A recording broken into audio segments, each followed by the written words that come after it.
Hey everyone, welcome to another episode of Robo Papers. Super glad to have Mengda and Han today with us. They are the authors from this paper called DexUMI, using human hand as the universal manipulation interface for dexterous manipulation. Thank you so much for making the time, guys. Maybe as a start, maybe Mengda, you can start first, talk about yourself, and then Han as well. Yeah. First of all, thank you for inviting us. And my name is Mengda, and I'm a PhD student co-advised by Manuela and also Zhang. And during my PhD, my major interest on research is learning from human demonstration, including learning from human videos and also using different interface. And for example, using skill as interface and also using flow as interface. And finally, this paper I'm using exoskeleton as interface. Yeah, this is my broad interest on research. Yeah. Hi, I'm Han. I'm the incoming PhD student at Stanford University W department and advised also by Shuran. And my major research interest is about developing the novel hardware and also combining the hardware and software part to bridge the gap, between the software algorithms and also hardware. All right, awesome. Yeah. So thank you so much for making the time, guys. Maybe if we just to dive in, I know you guys have a short presentation. Maybe you can just use that as a start. Yeah, sure. Let me share my You can screen. share that. Okay. So I will see the screen. Yep. I can see the screen. Yeah. So it's really my pleasure to present our most recent work, DexUMI, using human hand as the universal manipulation interface for texture manipulations. Yeah. So what is DexUMI? So DexUMI is a data collection and policy learning framework that allow humans use their hand as a natural interface to collect various manipulation skills. So how can we achieve that? So our key idea is, number one, we have a hardware interface, which is exoskeleton, to bridge the action gap between the human hand and the robot hand. And second is that we also have a software adaptation layer to close the visual observation gap caused by using exoskeleton to collect data. Now, how about let's first talk about action gap and how we actually close that. So in DexUMI, our data collection device, exoskeleton, we actually share the same joint location and the limits as the target robot hand. And also we share the same link length as the target robot hand as well. So basically following these procedures, we are basically, based on the URDF, we can make this exoskeleton. And then at this point, you can really think about our exoskeleton is a version of robot hand, but without motors. However, if we're creating the exoskeleton in this way, completely following URDF, it often will cause collision between human cells and also the exoskeleton because they will compete for space. And we are actually struggling a lot at our initial design because, humans almost cannot move the exoskeleton, right? And to resolve this, we actually came out with the idea is that how about we enter into an optimization loop that is we can move the thumb backward, right? As showing here, this is something after optimizations, and we actually can move the thumb actually backward by almost 5 centimeters. However, we can still keep the fingertip pose workspace same. So here we're actually making some trade-off, which is we actually want to, to move the thumb backward to improve wear abilities.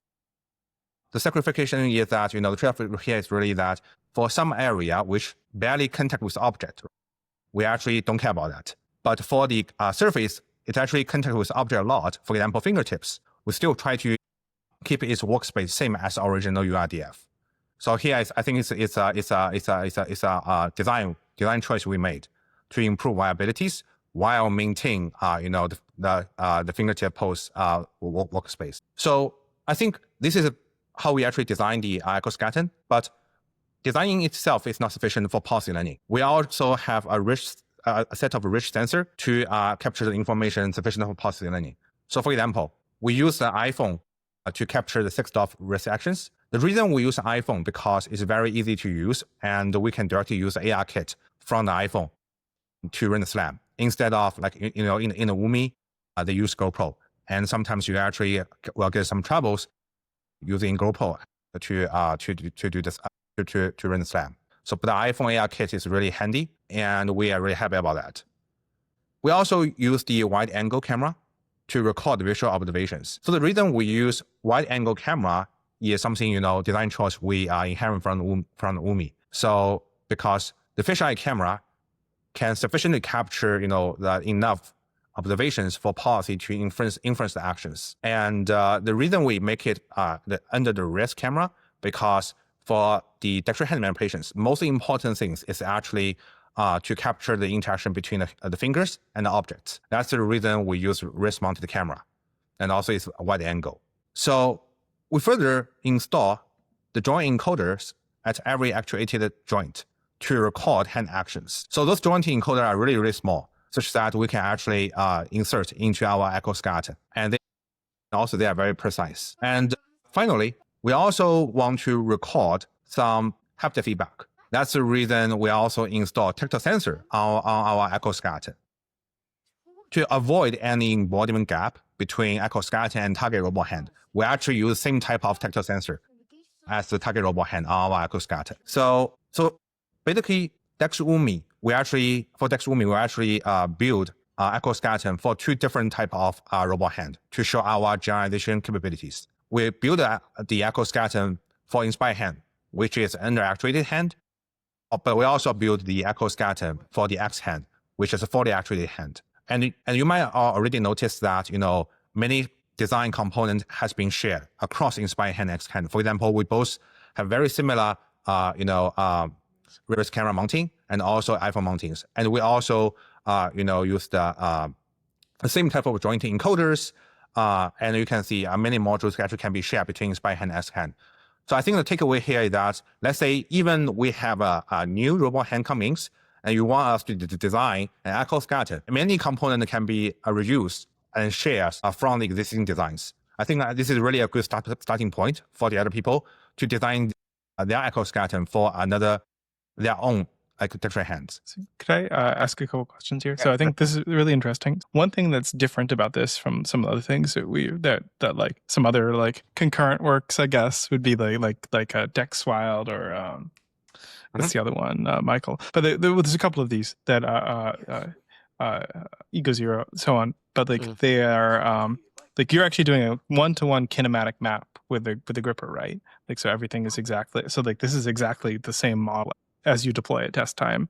Do you think, what are the implications of that from your point of view? So let's say for the DexWild, I think I actually have a conversation with Tony. We actually have a mini conversation with Tony. So I think in general, I think DexWild, also previous work like DexCap from Chen, I think we actually are all trying to scale up the learning from the data. Right? Yeah. I think we are all come somehow on the same side. But I think there are still some difference between our works between DexWild and DexCap. So I think let's say for DexWild, they use some motion capture glove to capture the the human hand, and also they also have some wrist camera to capture the visual observations, but they still require some teleoperation data, and also it's the same for DexCap. DexCap also needs additional teleoperation data to correct the policy behaviors. But for us, DexUMI, so we really want, I would say it's zero shot. So basically what we really want is once we wear the DexUMI to collect data, we don't need any additional robot data, and we don't need any retargeting. Basically, we collect it, train it, and it can deploy it. Yep. I think that's the key difference between DexUMI and DexWild. Do you think that results in better performance and everything like that, or do you think it's that makes sense? Well, so in terms of like the final product, right? Sure. So I would say DexUMI is provides I would say a more clean solution. I would say because we actually don't there's need one less cause of error, I guess. Is that okay? Exactly. And I also say data can be used in different pipeline, right? So let's say I think in general DexWild and DexCap, they offer maybe their data, although it cannot be directly used for deployment, but they can definitely be used as pre-training. And I think pre-training right now is very popular, and people actually already found that pre-training actually can help the policy, a lot, even using simulation pre-training data. But for DexUMI, so I think we can not only train what will be used as pre-training, but if you really want to deploy it directly, you can also use it as train it with imitation learning policy. I think in terms of DexUMI, it's very scalable. Why? Because the overall cost, if you're excluding iPhone and camera, the overall cost is just like, the screw ends and just 3D printing material. And it's definitely under $100. And it's very easy to scale up. Yeah. And because we actually don't need additional teleoperation data. Makes sense. Yeah. Okay.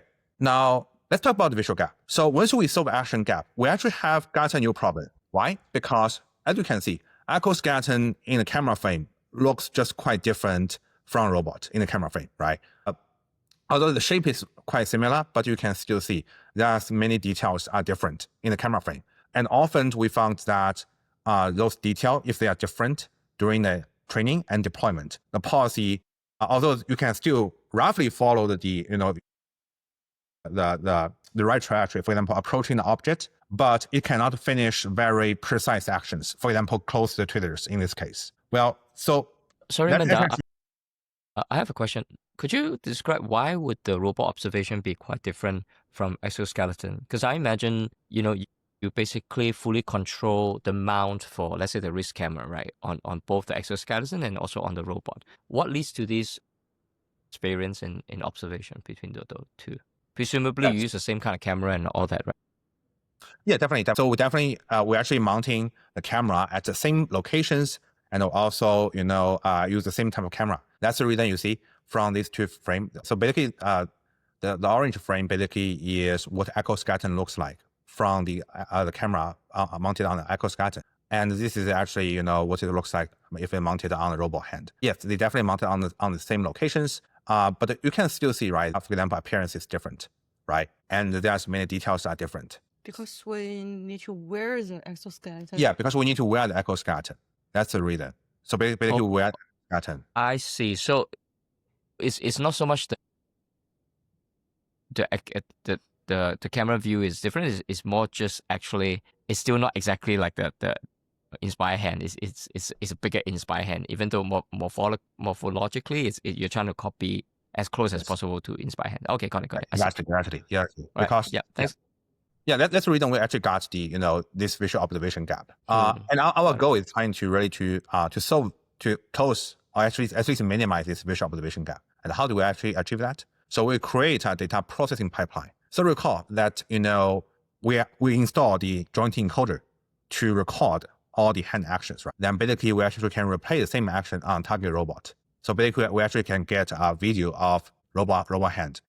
And of course, here we are trying to replay it on target robot, but it's also very easily to be replaced by, say, you can train in a stable diffusion model, right? The input is the robot actions and output is the corresponding robot image. And this model can be easily trained because the data collection is very straightforward. You can just give the robot hand random action command and let it move there and you record image. And this data set is very easily to obtain. And you can train a stable diffusion to replace these steps.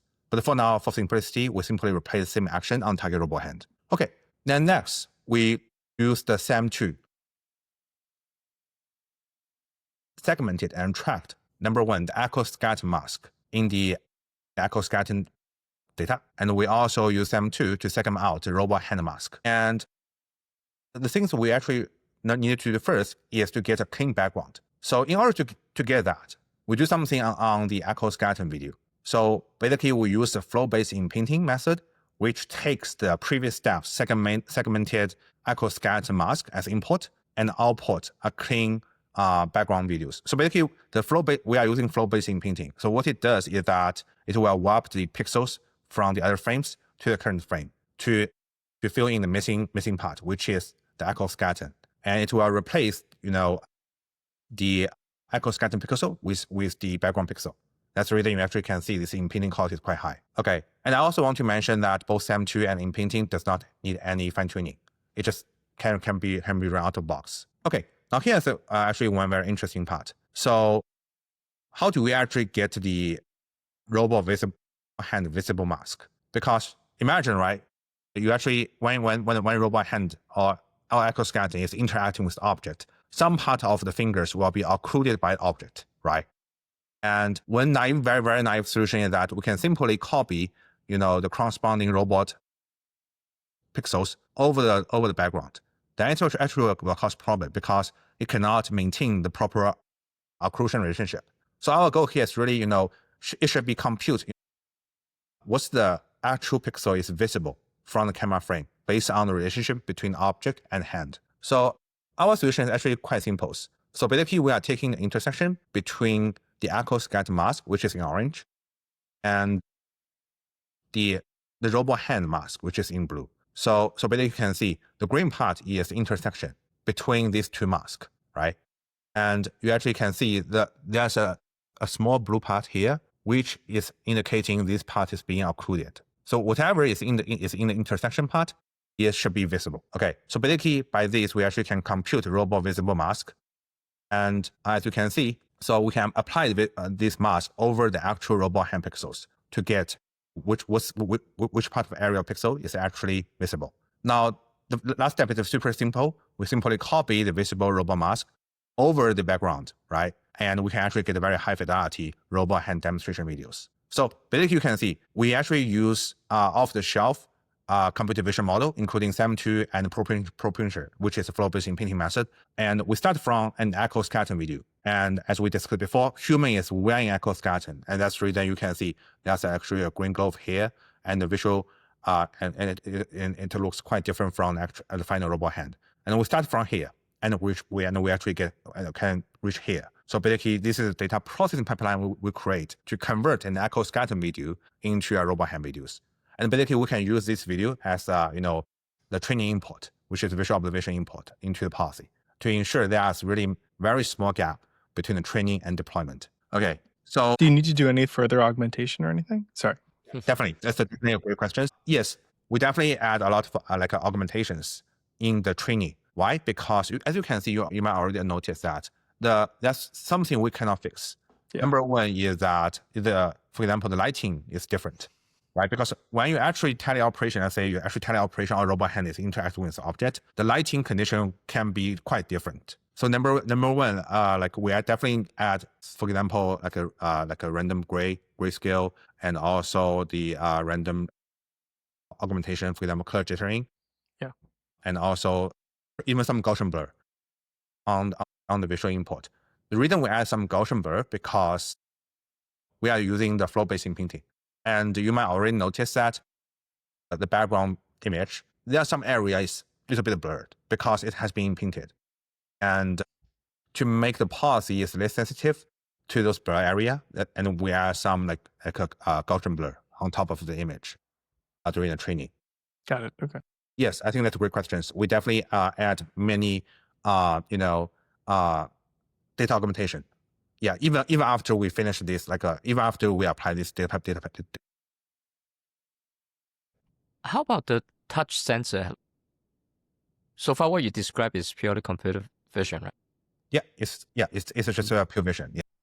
So in terms of the tactile sensor, because as we mentioned before, we're actually using the same type of tactile sensor as target robot hand. So for example, here, what I'm showing here is an X hand. So you can see X hand actually has, so each finger got some tactile sensor. And we actually install the same type of tactile sensor on our exoskeleton to make sure there's no embodiment gap. However, but I think that's actually, one thing that I do want to mention, because human hands are very powerful, right? And this actually will cause some slightly embodiment gap. Why? Because human hand is more powerful than robot hand. So when we actually manipulating with object, it will, using a lot of force. And sometimes for most of the tactile sensor, if you apply too very large force on tactile sensor, it actually requires some time to restoring. Yeah. And however, we didn't observe that in X hand if we only trying to teleoperate data. Because if we teleoperate and collect data, because the robot hand has less force than a human hand. So the restoring process for tactile sensor is way more quick, is very quick. I think that's something, we do.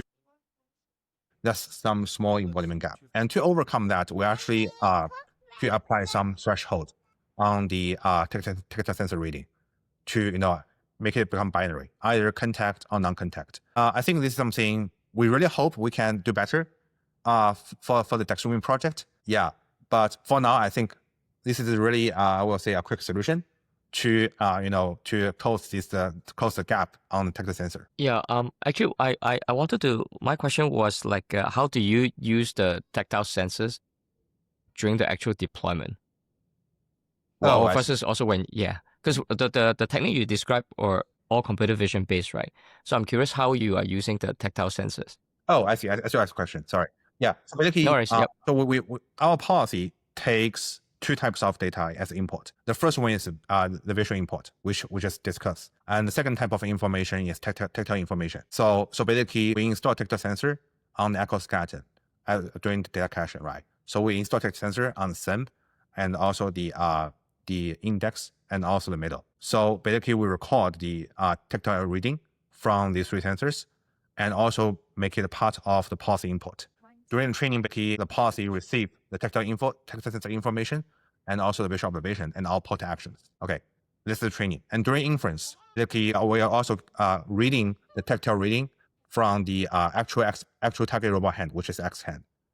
And also, because we also have the camera looking at placed at the same locations, we also passing the visual observation as policy input and output actions. Yeah, that's how we actually use the tactile sensor. Got it. And finally, we evaluate our system on two different robot hands. One in spine hand, the other one is on X hand over 5 different tasks. So in order to complete those tasks, it actually requires our system to learn precise, context-rich, and also long-horizon manipulation skills. So as you can see, we actually evaluate on many different tasks, which require a lot of dexterity. Our final success rate is around 86%, and this is without any retargeting and without any additional robot teleoperation data.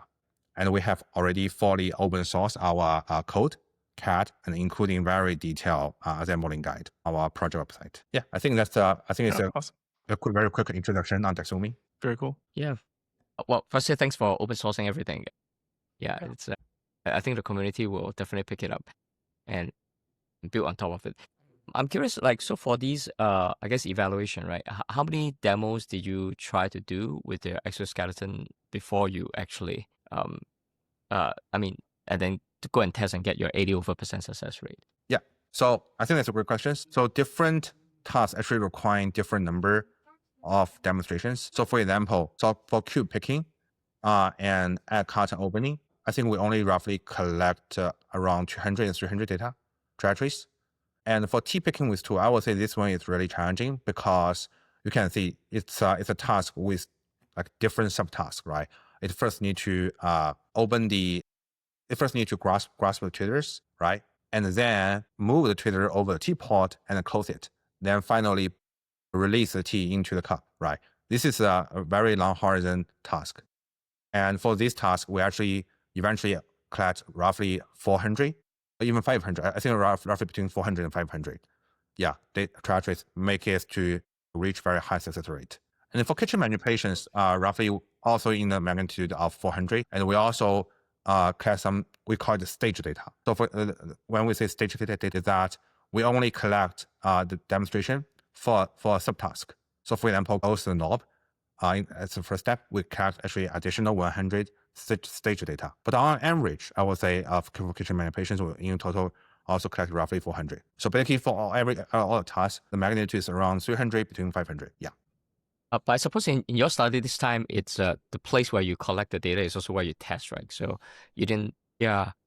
Actually, there's a very good video I thought on your website. I don't know whether you have in your slides where you show the difference in time required to collect using yeah. If you get that video, I thought that was a very compelling case of why something like DexUMI will make sense. I'm assuming you are talking about this one. Yeah, this one. Yeah, let me play it. Sorry, the internet might be a little bit slow, but so, let me explain. So here, I'm really trying to compare how to use different way to collect data. The first way is teleoperations, and you might already noticing we're actually using our exoskeleton to do teleoperations. So that's nothing prevent us to doing that. And also, second way is DexUMI, and of course, we also want to compare, how efficient to using the bare human hand. And as you can see here, using DexUMI, let's say even in terms of the times, right, we can finish this task only just in 7 seconds, very close to the bare hand. In terms of teleoperation, it actually require like almost 26 seconds, which is less efficient than DexUMI. So this is number one in terms of like efficiency. You can see I'm very carefully trying to, changing my point of view, right? It's kind of like I'm moving my own camera in order to see whether I'm making contact with the T while I'm doing teleoperations. So this is the second aspect for teleoperation data. We often need to, to change our point of view in order to see whether we have making contact and whether we are making the right operations. But for DexUMI, because we're really wiring it to collect data, right? And so it's really, very nature. So we often see, every all information. Just we don't actually need to moving our hand around. So I think that's kind of best. So in your view, in this case, at least between the teleoperation DexUMI, is there anything that you think teleoperation has any kind of pros over DexUMI? Or you think absolutely just like... Yeah, okay. So that's how about I actually had another point on why DexUMI is better than teleoperation. Maybe I can finish that. Then I'll talk about. Oh yeah, of course. And third point is that it's about force feedback.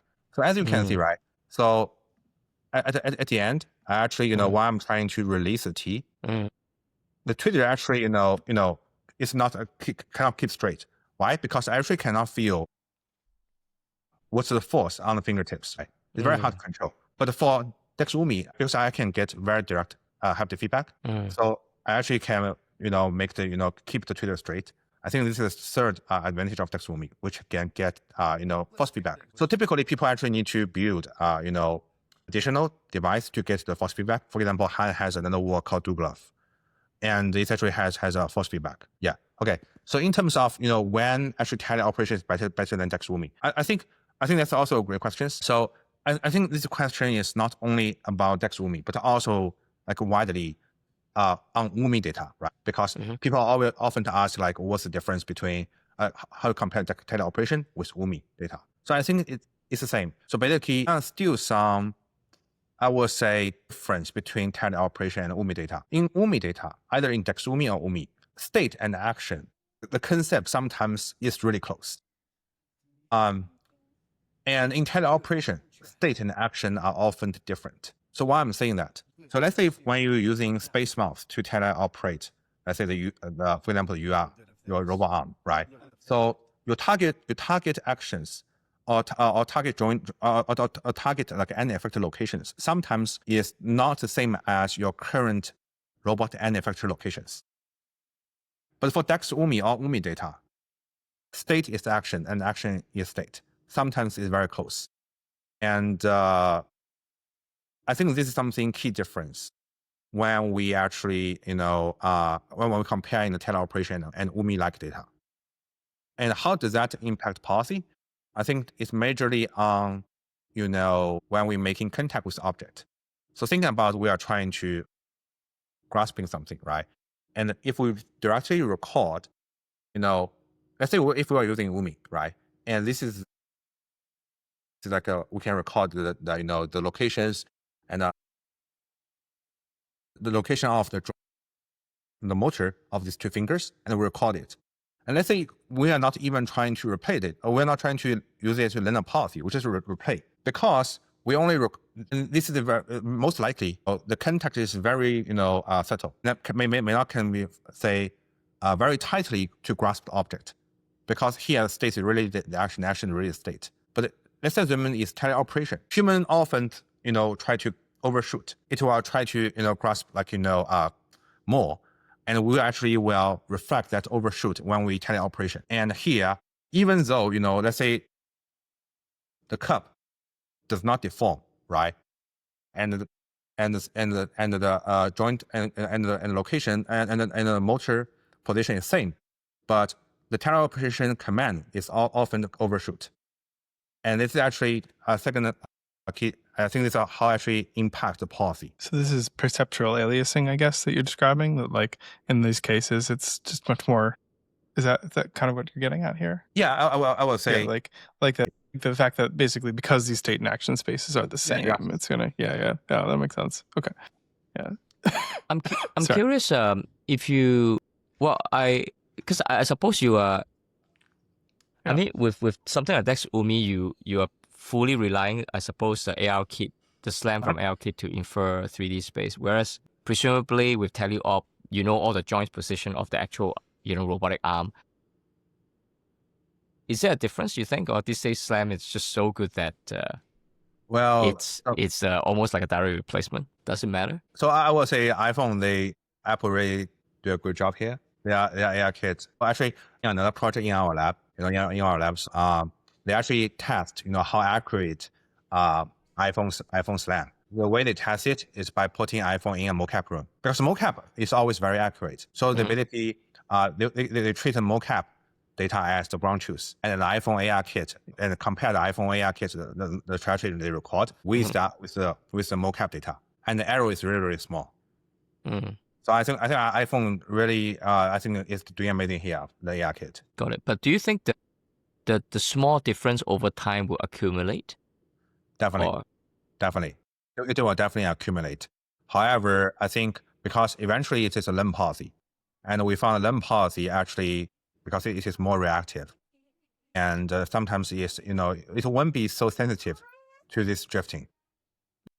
Yeah, I suppose if your task is quite short, like let's say in this instance, 7 seconds you're done, probably the drift doesn't matter as much. Yeah, but I think it might cause problem if if we record, for example, very long times, and it might drift. And also the other things we found constantly is that if we record too long, and it might overheat. Yeah, and I think once it overheat, I think it will drop the frequency. Yeah, I think this is another issue we found. Yeah, for iPhone AR kit. But otherwise, I don't think we have anything to complain. Yeah, iPhone AR kit can really provide a very accurate, SLAM. Yeah. Yeah, we Chris and I have been talking to obviously a bunch other researchers, and it seems to be a common thing now. Everyone is using just AR kit as a default SLAM solution. Just get it out of the box. Yeah, I'm also curious. Sorry, Chris, I keep asking. Actually, please ask. I'm curious. How do you explain the difference between the 2 seconds between, let's say, bare human hand and let's say DexUMI? Yeah, I was gonna ask that. Yeah. How about Han? Maybe you can answer this question. Why? What's the 2 seconds? Why that's still like DexUMI is slower 2 seconds than a human? Experience is that when you wearing the exoskeleton, you will feel somehow it's not that natural as your bare hand. You'll concentrate on whether you open your hand enough to like cover the object, and whether you contact the object properly, whether since you can't use your own fingertip to like interact with the object, so you'll guess if I apply enough force on the object to grasp it on. So all of this just comes to the 2 seconds. And also the other point I want to add is that the reason we build exoskeleton is really try to constrain human hand, right? And because human hand is so flexible, but compared to robot hand, right? Robot hand has this degree of freedom and this range of motions. So when DexUMI exoskeleton is definitely trying to constrain human flexibilities, and because we are actually using kind of like a downgrade version of our hand, trying to do something. It's like you handicap the human hand a little bit. That's actually can explain why that's 2 seconds. And also, what I had also said, we actually need to think about whether we have actually contact with object, whether it's tight enough. It's also add something. Yeah. Do you think with practice the gap would get down to near zero? Like, because clearly with the teleop case it wouldn't, because the camera's in a different place. Like you're missing information, but you're not missing information here. So, and people can get really good at using tools. So what do you think? Well, you are missing information from touch, right? I mean, you have visual. Oh, a little bit, I guess. You saw some. Yeah. I think that's a big one. I mean, if you cannot, if you can't see at all, then you basically have no idea. Whereas, like I can put behind my back like this, and it's purely based on touch, right? How much can you feel through the armature, through the glove? Oh, yeah, maybe that's, yeah. Can you feel, do you think, through the exoskeleton? We definitely feel. I think this is the one huge advantage of our approach, because so once we are exoskeleton and we're making contact with the object, the haptic feedback is very, very strong. It's very so obvious whether we have making contact with the object or not. I see. So the I mean, when you are wearing the exoskeleton, I mean, there are all these like haptic sensors, right? So when I touch the object, how do I feel? I mean, I feel it through just my fingertip pressing against the sensor, right? That's how. Yeah, so you actually get the feeling from your fingertips making contact with exoskeleton. Your exoskeleton is making contact with object. see. Okay, actually, we actually have an exoskeleton here, so maybe we can explain better. There you go. Okay. All right, I was so gonna ask. maybe hand, Yeah. you can, I can wait. Oh, so let me wait. Wow. You- Okay, you this is good. can wait. You can wait. Okay. Maybe we can just use the index finger. Yeah. So okay, so let's say we try to touch this iPhone, right? Okay, and when the index is making, or any finger making contact with the iPhone, so basically it's exoskeleton with making contact with iPhone, and there will be some force feedback. First, will pass to the exoskeleton because your fingertips is also making contact with exoskeleton. Then this feedback will also pass to your fingertips. So it's kind of like it's passing the force information through the exoskeleton. Yeah. I see. This- Yeah, but very interesting. I suppose like your teammates in the lab, a bunch of you have tried using this, and all of you have kind of different hand sizes. Yeah, In terms of the UX, how's the experience like for folks with, I don't know, longer fingers, fatter fingers, thinner fingers? Well, I think that's also a great question. So, in short, for me, I feel okay because I already have long fingers. But for hand sometimes feel it's a little bit hard to operate on the exoskeletons. So to your point, it definitely wearability, whether you feel comfortable or not, is definitely depend on your hand size. Yeah. I have a sorry, Han. Yeah. I want to add one more point. It's about our design of the finger cap. You can slightly change the length and also the width of the finger cap to make yourself feel more comfortable. But I would say, yes, it could increase some kind of wearability, but still it was not that comfortable. Yeah. Presumably there are limits just because of the kinematics that it has to. Yeah. Okay. Makes sense. Got. I do have another question about like the. Okay, so when you are using DexUMI, right? You as a human, you can move your neck around and your head around, so you have like privileged information that ultimately when you train your policy, presumably it's all just from the iPhone and that wrist camera. No, not even the iPhone, right? It's only the wrist camera, right? I'm Yes, right? only this camera. Yes. So, how do you think the policy can ever be better than like it's do you think it translates directly? Because the human in this case is in your case you look like you're leaning forward. I think that's a great question. Yeah, I think that's a great question. That's the reason we use fisheye camera. So the fisheye camera really can capture very wide angle, right? So it's kind of like we want to capture as much as information as possible from one single camera. I think this is the my answer to your question. This is only the first part. And second part is, yes, I think this is another research directions our group, which is Zhang's group is exploring right now, is active perceptions. Really, like we have a paper called like moving neck, like vision actions. But in that paper, I think Zhang and Hao Yu is actually exploring that whether they can mount the camera on a robot neck. And the robot neck actually can move. So basically, it's also trying to kind of like choose the camera view in order to better making manipulations. And this is something we also want to add as a follow-up for DexUMI in the future. So for example, we can always have a head-mounted camera and we can do the manipulations. So for the policy input, not only the wrist-mounted camera, but also the head-mounted camera. We can also add additional input to see more information. Does that mean you're going to build an armature exoskeleton for your neck so that to force you to obey the robot's kinematics there too? I would say that's a not bad idea. Maybe we can get to like a whole body UMI. Maybe. Yeah. Okay. Yeah. I've always felt like this was probably. I've always felt like that was probably the biggest actual advantage because we were talking about this earlier of a teleoperation system though, was that it actually forced you to use the actual sensors on the robot, or it could, not in this case, but yeah.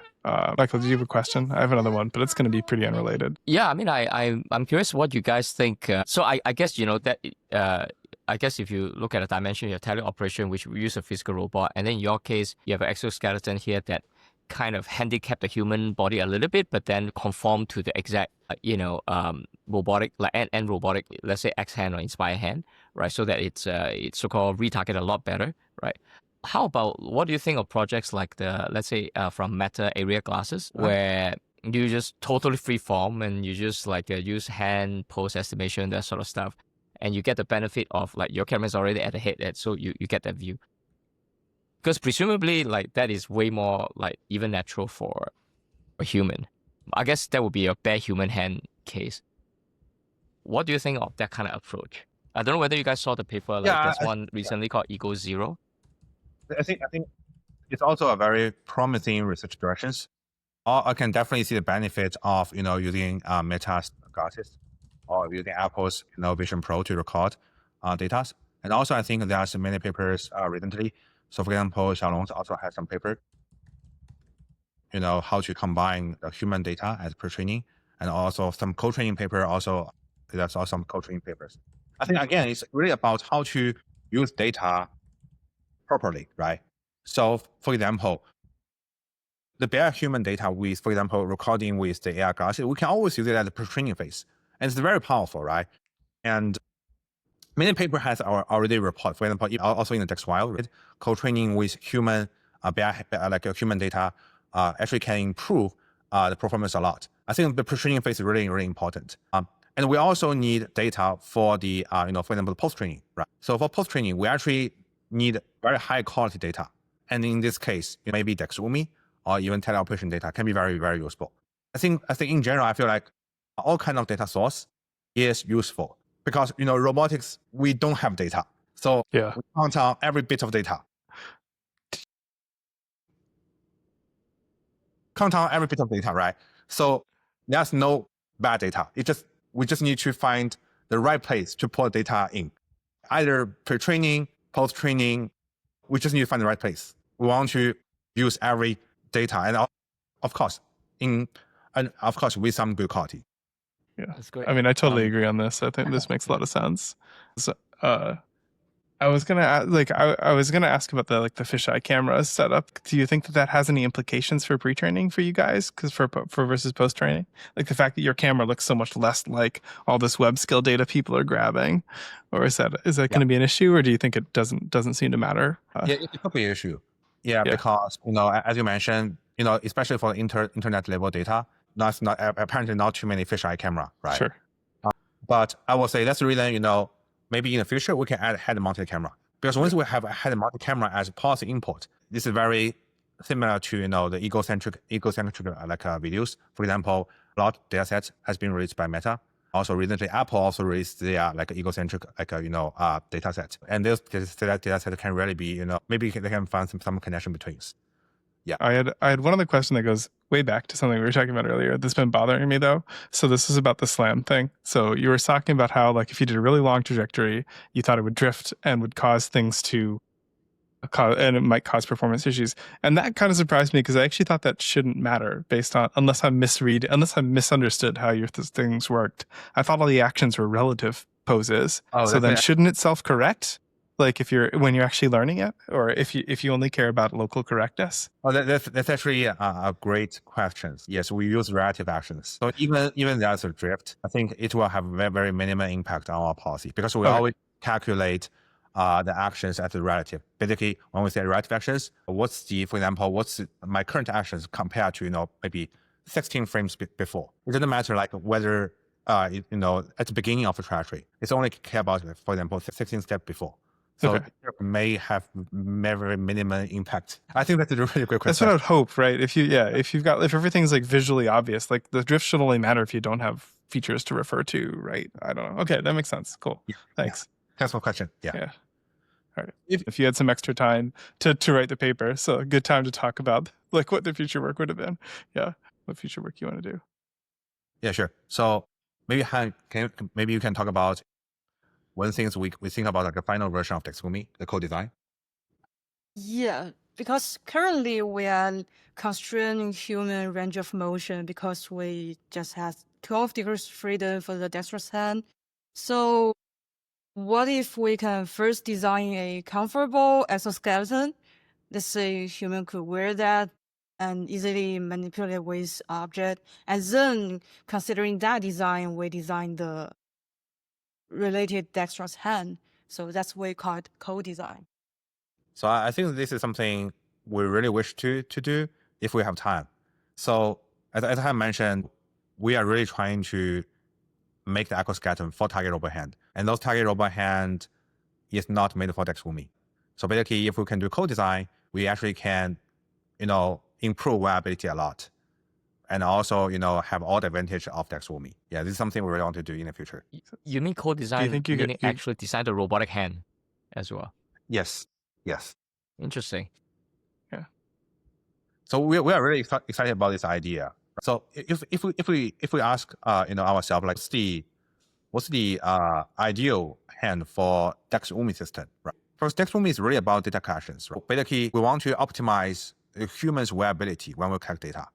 Then that's the reason we propose to make an exoskeleton human can wear very comfortably, to fine-tune the joint locations, link lengths, etc. And based on those parameters, we reverse design and robot hand. So like this would be like reverse designing it so that it would be comfortable for a wide range of like hand sizes and body shapes and all of that. Okay, that's cool. Yeah, I'm curious if you think that endeavor is require. It seems to me will require a lot of like actual manufacturing, like know-how and things like that.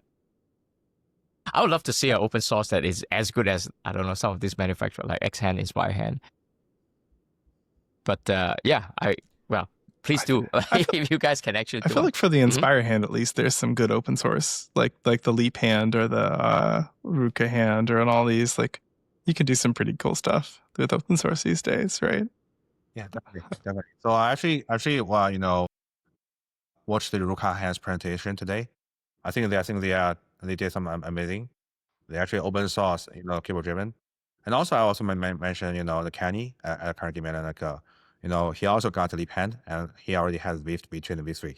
They are all very amazing work. And I actually we observe, there's more like amazing project, across like academia. They are open sourcing a lot of things, including texture hands, something, really complex. And previously we think it's very hard for academia to make. And we actually saw a many effort and their product is amazing. Yeah. There's also the new one from Hugging Face, which I forget the name of, unfortunately. But there's an incredible amount of open source hardware these days, it seems like. Yeah. So I think, I will feel like, maybe in the future, data collection can be crowdsourcing, so everybody use a 3D printer, or maybe, company can send some exoskeleton or OMI device to people are really willing to collect data, and everyone can custom data. We can scale up robot data very quickly. I think Hugging Face is is doing something similar, right? Yeah. Then data is the key, at least for now, to make robotics, can become better, I would say. Yeah, absolutely. Yeah. Okay, cool. So I guess to kind of wrap things up, I think you guys already kind of mentioned like if you guys were to given a bit more time, what kind of directions. I didn't quite expect you guys are thinking about co-training, but I think that would be super cool.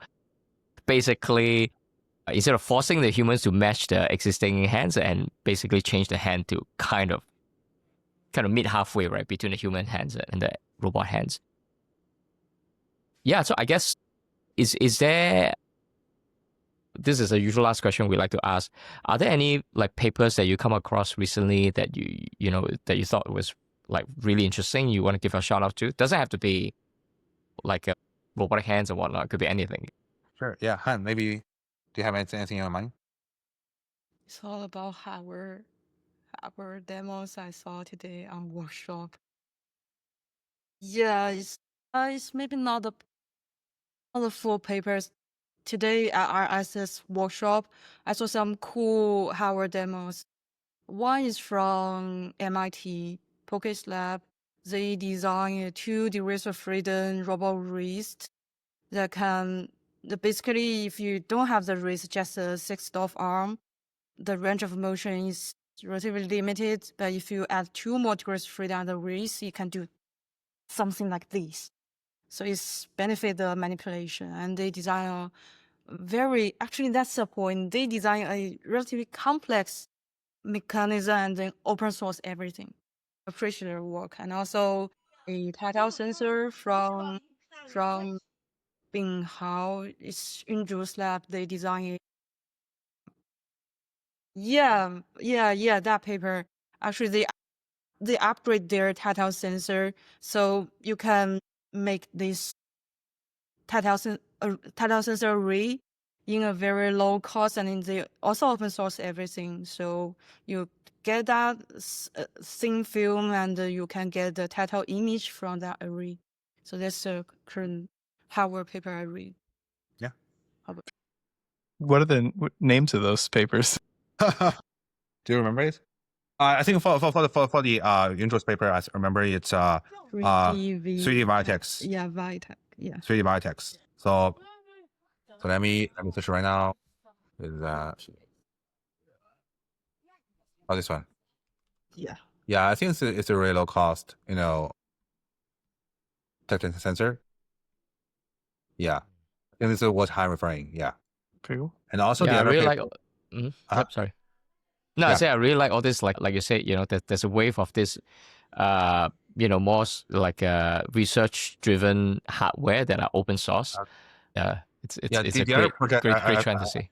Yeah, I feel quite amazing. It's also from our lab. So it's a robot snake. So basically, the reason I feel so interesting because it actually have number one, it's a robot snake, and number two, they actually install so many cameras on this snake. If I remember correctly, it's like 21 cameras. It actually have 21 cameras on it. Yeah, it's almost like try to use not only the whole body dexterity, but also the whole body vision. Yeah, I also feel like this paper is quite interesting. It's like a snake with eyes around the whole body. Yeah, exactly. Yeah, no need to be limited by the human form, right? Yeah, this is also I think Zhang always mention something why the robot need to be similar to human, right? I think it's something question Zhang always ask because potentially robot can be superhuman, and also for the dexterous hand. Right? So why every dexterous hand need to be like human hand, right? It can be better than human hand. Better than human hand, though. How will you use DexUMI? Yeah, that's the story. But in general, the robot don't need to be like human. It can be superhuman. Actually, I just realized I have one question about DexUMI. If we go back a little bit, I'm curious, you put one camera. Why don't put another camera? I mean, it's because you go with very wide view. Why don't you just put another camera and maybe have a little bit of stereo thing going on? This is another thing. If we have time, we can do that. Okay, got it. Makes sense. Okay, cool. Definitely cool. more. I love more camera. We love more camera. Yeah, because camera right now is key. Yeah, but I'm curious about a setup actually. I see for some of your video you have all these wires going through, tip around, and so what are those wires all ultimately going to? Is it a somewhat portable thing that the human can just go around and just do stuff? Yeah, we can definitely do that. Just for the first version, because we insert the joint encoder inside each joint, so we connect a cable to connect the joint encoder to the circuit board, and also power on the circuit board and streaming the data from the board to the laptop. Right? But for the future work, we can substitute these cable with a FPC, a very, very small cables, and also design the circuit board. Currently, we are using a baseboard with all headers on the board, and you just plug and place the modules. So in the future work, we could just design the circuit to make it very compact and small, and just insert it into our exoskeleton. And also for the data streaming part, actually you can take the power from the iPhone and also streaming the data to the iPhone so that you can make it portable. All doable, just engineering effort. And probably the iPhone will overheat even faster. But okay, we'll let Apple solve it for us, right? They will magically make it go away. Okay, that's awesome.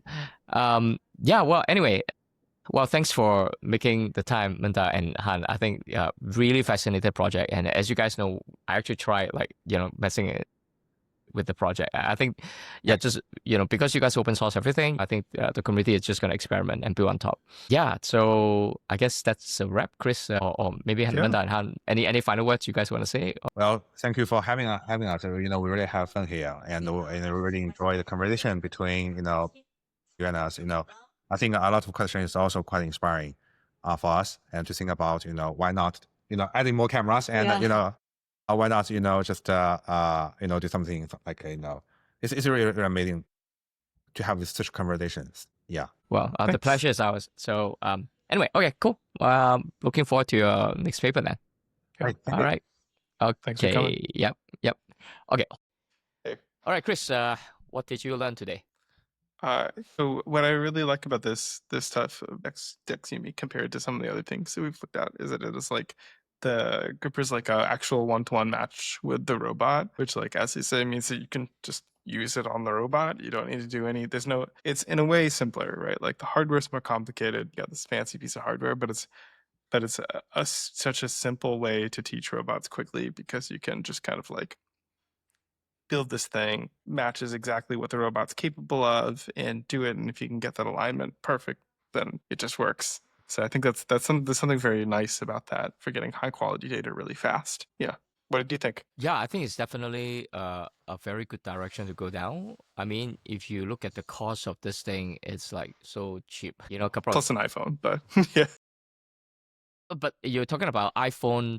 I think if I'm not iPhone 12 onwards already have decent AR kit support. That's right. Yeah. So you're talking about a few year old iPhone, which resale value is very cheap.